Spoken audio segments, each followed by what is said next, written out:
¿Qué tal, racita? Bienvenidos sean a este podcast, su podcast, mi podcast, Conciencia, algo así. La verdad no me acuerdo ni cómo era. Un gusto vernos por primera vez. Como recordarán, el formato anterior era únicamente audio, Spotify, y ahora pues estamos estrenando en este momento una nueva vía de difusión. El caso de YouTube, próximamente tendremos también Instagram TV. Y pues como tal vez ya se habrán dado cuenta esta semana, empecé con diversos posts y stories en mi cuenta de Instagram respecto pues al tema relacionado, del cual hablaremos hoy más a profundidad.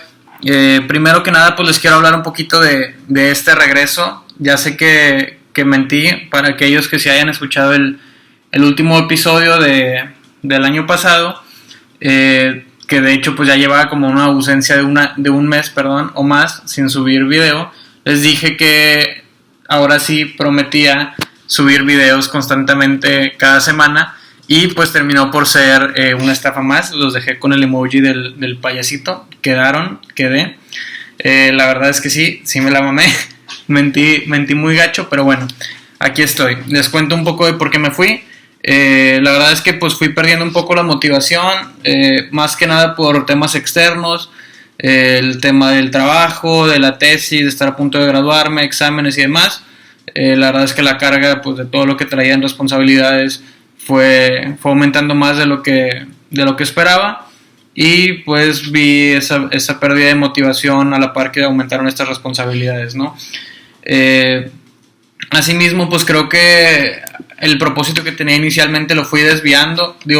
Sé que muchos episodios les gustaron y a mí también en su momento, pero no obstante después creo que me di cuenta de que estaba desviando mucho el propósito que yo tenía, también la forma de hacer los podcasts que originalmente yo me había planteado, y todo porque creo que sesgadamente, digamos, o sea, por mí mismo decidí tomar una postura bastante conservadora en cuanto a mostrar precisamente mis posturas, de mostrar mis puntos de vista, o ser pues más tajante sobre lo que yo opino al respecto de todos estos temas, ¿no?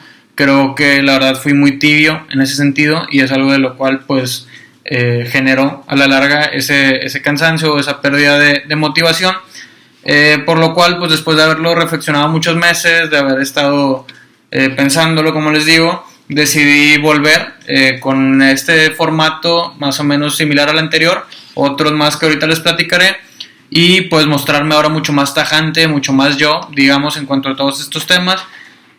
Asimismo pues también les quiero platicar que volví a reanudar el podcast, más que nada porque recuperé mi motivación justamente después de graduarme y terminar con todos estos pendientes que tenía antes.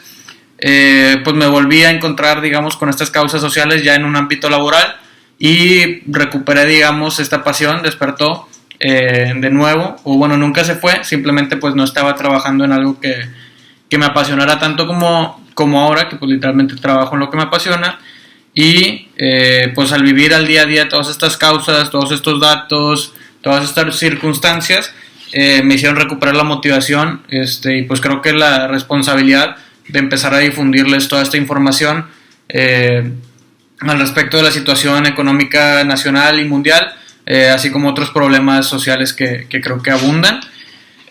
Pues como les digo, volví un poco más tajante, más yo. La verdad voy a dejar de cuidar tanto el lenguaje, voy a tratar de ser más yo, como les decía, en explicarles de principio a fin cuáles son mis opiniones y por qué, cuáles son, digamos, estos argumentos o fundamentos que tengo para pensar de tal manera. Y pues bueno, como les decía, vamos a estar ahora en diversos canales para su comodidad.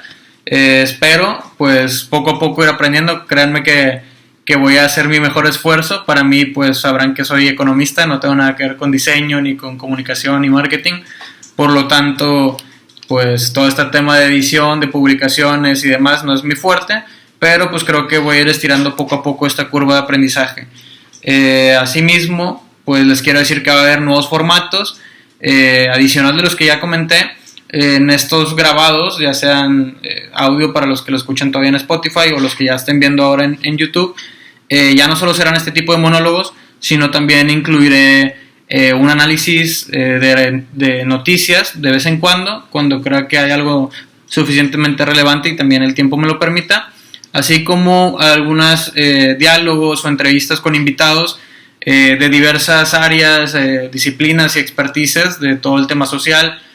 Pues trataré de abarcar lo más que pueda. Sinceramente creo que la información de todo lo que tenga que ver con apoyos sociales, desarrollo y demás, pues pueden ser bastante relevantes. La verdad yo no domino todos, pero como les digo, pues también ahí haré mis mejores esfuerzos por aprender, pues sí, de construir las cosas que tal vez yo tenga mal estructuradas hoy en día, y pues con el fin de generar esta comunidad de aprendizaje que tanto les he insistido desde la primera temporada, digamos.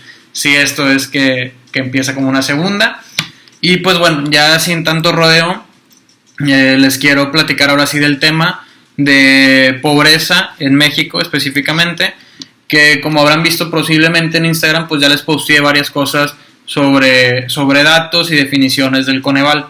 El Coneval, pues a resumidas cuentas, es este organismo o esta institución que de manera autónoma, es decir, independiente al régimen en mando, digamos al poder federal, se encarga de medir todo el tema de la pobreza y el rezago social aquí en el país, con el fin de proveer pues la mejor información, con la cual pues ya sea la iniciativa privada, ONGs o pues precisamente el gobierno, ya sea municipal, estatal o federal, tomen las mejores decisiones en pro, se supone, de la desigualdad y la pobreza en nuestro país. No obstante, pues encontramos aquí que las cosas no han funcionado como quisiéramos, ¿no? O sea, o que tal vez, a pesar de que la información está ahí, nuestros tomadores de decisiones no están haciendo precisamente lo mejor. ¿Y por qué digo esto? Pues como se habrán dado cuenta en Instagram, si no, pues se los repito aquí, México tiene prácticamente, o sea, 49% de la población con un ingreso debajo de la línea de pobreza por ingresos. ¿Qué significa esto? Que la mitad de la población no puede comprar dos canastas. Una es la canasta básica alimentaria, es decir, no alcanza para comprar esa canasta de alimentos necesaria, digamos, para sobrevivir, junto a la canasta básica no alimentaria. O sea, si no alcanzas para todo lo que viene siendo comida y demás, como gastos de transporte, servicios, ropa, etcétera, si no alcanzas la canasta básica de esas dos cosas, eres pobre por ingresos. Entonces la mitad de México se encuentra en esa situación. Ya si nos vamos un poquito más exigente, con la línea de pobreza extrema por ingresos, tenemos el 17% de la población, redondeándolo, que se encuentra debajo de esta línea. ¿Y por qué les decía al inicio que podemos ver que nuestro gobierno pues no ha sido muy eficaz? Pues básicamente por el hecho de que tenemos exactamente los mismos números que hace 10 años. O sea, estos números que les acabo de decir son los de 2018, que es pues hasta el momento los últimos reportados por el Coneval. Y en 2008 teníamos precisamente o casi los mismos números. Entonces, ¿cómo podemos hablar de que un gobierno fue efectivo en sus políticas de redistribución del ingreso si estamos viendo que los más desfavorecidos de nuestro país siguen estando precisamente en la misma proporción? La verdad, pues esto es muy alarmante. Digo, estos comentarios son totalmente apartidistas. La verdad, ya saben que mi opinión es juzgar a todos por igual, sea, digamos, el partido con el que tienes más preferencia o el de la oposición, digamos. Creo que lo importante es, como ciudadanos, mantener una visión clara y objetiva y juzgar a todos por igual. A final de cuentas, sean los que tú votaste o no, siguen siendo tus servidores públicos y hay que exigirles. Y pues precisamente eso es lo que me alarma, ¿no? En estos últimos 10 años hemos tenido pues dos gestiones presidenciales y a niveles locales, estatales, municipales, pues diferentes administraciones, y sin embargo, en el promedio, México sigue teniendo la misma proporción de pobres. ¿Cómo puede ser esto posible? O sea, entonces, ¿por qué hablamos tanto de crecimiento económico, de desarrollo? Pues la verdad es que crecimiento puede que haya habido, como muchos defienden, no, con tal sexenio crecimos al 3%, en tal sexenio crecimos al 1%. La verdad es que el crecimiento económico es una medida muy pobre para medir, digamos, el desarrollo. O sea, el desarrollo no generalmente va acompañado de crecimiento, pero el crecimiento no significa desarrollo. O sea, es parte, pero no es suficiente para traer desarrollo. Y eso es precisamente pues de algo que les quiero platicar. El Coneval, a diferencia de lo que tradicionalmente se hacía en el mundo para medir la pobreza, no solamente contemplaba las líneas de la pobreza que les mencioné hace rato, la de pobreza pues general, digamos, y pobreza extrema. Coneval, además de esto, pues para catalogar a la gente entre pobre extremo o pobre moderado, o si estás pues arriba de la pobreza, contempla 6 distintas carencias sociales, que son el rezago educativo, el acceso a la alimentación, la calidad y espacios de la vivienda, servicios básicos en la vivienda, bueno, no recuerdo ahorita, a ver, veamos. Sí, servicios de salud y seguridad social. Entonces, pues básicamente, para ser considerado pobre extremo, además de estar por debajo del ingreso de la línea de pobreza extrema, debes de tener al menos 3 carencias sociales. Y pues para ser considerado pobre tienes que estar debajo de la línea de pobreza general y tener por lo menos una carencia social. Entonces, ya en estos términos más amplios de pobreza, no solo por ingresos, seguimos estando bastante jodidos, la verdad. Tenemos 43% redondeado de pobres, o sea, pobres en general, lo cual pues es bastante alarmante porque creo que hace 10 años teníamos como 45%. Entonces, 2%, pues qué bien, o sea, efectivamente para esta gente, qué bien que lograron mejorar. Digo, algunos también es que pasaron de ser pobres extremos a pobres, o sea, es una diferencia, pero pues siguen siendo pobres. Y la verdad es que tampoco estamos así que tan bien para celebrar, digamos, por el hecho de que a pesar de esta disminución en el porcentaje de pobres, como ahora somos pues prácticamente unos 10, 15 millones más que hace 10 años, en realidad seguimos teniendo los mismos pobres que antes en cuanto a número y 3 millones más. O sea, aunque el porcentaje bajó, en valor absoluto tenemos 3 millones de pobres más en el país. Entonces, pues, ¿cómo podemos decir que nuestro país ha tenido buenos gobernantes si la verdad es que seguimos viendo que hay mucha gente que sigue siendo víctima del rezago social y de las condiciones estructurales que les ha tocado vivir, ¿no? Mucha gente pues todavía tiene estas ideas, estos mitos de los cuales posiblemente próximamente haga un episodio sobre los mitos de la pobreza. Pues cuántas veces no hemos escuchado esto de es que no trabajan, es que el pobre es pobre porque quiere. Bueno, pues la verdad es que está muy cabrón seguir pensando eso cuando ves que la posibilidad de terminar en una clase social o en un nivel socioeconómico más alto del que naciste es prácticamente nula. Pues creo que estadísticamente sería un comentario muy acertado o muy pendejo, si lo queremos ver de otra forma, el decir que el pobre es pobre porque quiere, ¿no?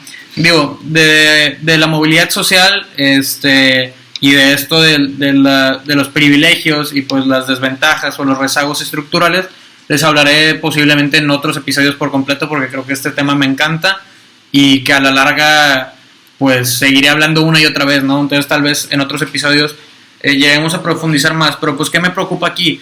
Que muchas veces vivimos literalmente sin una noción de cómo está nuestro país, ¿no? Sé que la mayoría de ustedes son regios, al igual que yo, pues creo que hasta el momento la mayoría de mi audiencia es gente cercana a mí, son amigos, o si bien no son amigos, pues es gente que al menos reside en el norte del país, y pues la verdad es que nosotros pensamos que esta es la realidad de todo México, ¿no? Pero la verdad es que Nuevo León, en cuanto a rezago social, en cuanto a índice de desarrollo humano, pues es prácticamente el primero o segundo. Entonces, digamos que estamos viviendo en lo mejor que hay en términos de estos términos del país, ¿no? Obviamente no digo que sea mejor una ciudad que otra, simplemente me voy a estos datos. Y pues que me preocupa que no tengamos esa noción, ¿no? Vivimos a veces en nuestra burbuja, pensamos que como nosotros tenemos tales cosas, todo el mundo las tiene, y si yo veo gente que tiene cosas incluso mejor, pues pensamos que estamos jodidos o que no nos alcanza para lo suficiente, cuando pues si ya nos vamos a estos datos, como les digo, hay 20% de los mexicanos que no tiene certeza de si va a comer el día de hoy, o sea, literalmente no tienen acceso a la alimentación. 20%, estamos hablando de que todavía pasan hambre 1 de cada 5 mexicanos. en pleno 2021 que Elon Musk y estos güeyes Jeff Bezos están yendo al espacio, ¿no? Pero igual a eso ya le dedicaré otro episodio por completo. Pero pues la verdad es que a mí me parece ridículo, ¿no? O sea, está bien que contextualmente nuestro materialismo histórico o dialéctico nos diga que pues esas son las condiciones en las que nos tocó vivir y veamos o estemos en conversaciones en las que solemos ver de dónde estamos para arriba, ¿no? Por lo tanto, pues yo los invito a esto, a hacer lo contrario, ¿no? A tratar de empezar a ver los datos, ver la realidad fuera o más allá de nuestra burbuja y tratar de unir esfuerzos. ¿De qué manera? Bueno, pues la verdad es que no lo sé. Como siempre les he dicho, en mi caso, pues literalmente a eso me dedico y digo, son esfuerzos, ¿no? Obviamente, quien les diga que hay una solución absoluta para la pobreza, para la desigualdad, para el rezago, para todo lo que quieras, pues va a ser un mentiroso, porque no la hay, no hay una clave única. Como les digo, pues cada país es diferente, cada ciudad, todo, o sea, cultura, estructura, recursos, lo que tú quieras, hay 10,000 variables, por lo cual no hay como una solución universal. Lo que sí creo que pudiera llamársele universal, pues es el tema de la urgencia, ya no es necesidad, ya es una urgencia de empezar a unir esfuerzos colectivos y sincronizados, ¿no? Muchas veces creemos que de manera individual podremos llegar a hacer un cambio consumiendo nuestros popotes biodegradables o usando nuestro termo, que sí, efectivamente pues son buenos esfuerzos, más no son suficientes. La verdad es que, como les digo, ya estamos en un periodo de urgencia en el cual tenemos que tomar cambios más radicales, ¿no? Obviamente radicales, entiéndanse en este contexto, por favor no lo saquen de... Pero bueno, pues lo que quería hacer es hacerlos ver esto que les decía, de que prácticamente si ustedes tienen un ingreso mayor a 4,000 pesos al mes y si no les falta casa, agua, electricidad, comida, escuela y demás, pues prácticamente ya son el 20% privilegiado del país, que no es pobre y no es vulnerable por ingresos ni por carencias sociales. Entonces, pues sí, dense cuenta de que son 1 de cada 5, mientras 2 de cada 10 mexicanos estamos en esta situación de privilegio, hay 8 que pues están sufriendo pobreza o alguna de estas carencias sociales. Y pues los invito a reflexionar al respecto. Como les digo, pues el fin nunca ha sido negativo, nunca ha sido que pierdan la esperanza, más bien al contrario, que empecemos a hacer algo más proactivo y que poco a poco pues podamos encontrar soluciones para estos problemas, ¿no? Como les digo, es un periodo largo, al igual que estructuralmente estos problemas llevan toda la vida cosechándose, no son cosas que se hayan hecho de un día para otro, pero pues tendremos que seguir haciendo esfuerzos día con día, cada vez más fuertes para poder recuperar, pues no sé, un poco más de justicia social. Por el momento pues creo que es todo. Este fue el regreso del podcast después de casi un año, creo que fueron 9 meses. Como saben, les mando un fuerte abrazo, espero su retroalimentación, sus comentarios, me digan si les gustó, qué les pareció este nuevo formato, qué temas quieren escuchar, incluso si ya tienen en mente algún conocido, invitado, experto en algún tema que creen que pueda ser incluido en el podcast, me encantaría que me lo hagan saber. Y pues nada, les mando un abrazo, espero les haya gustado y que estén muy bien. Hasta luego.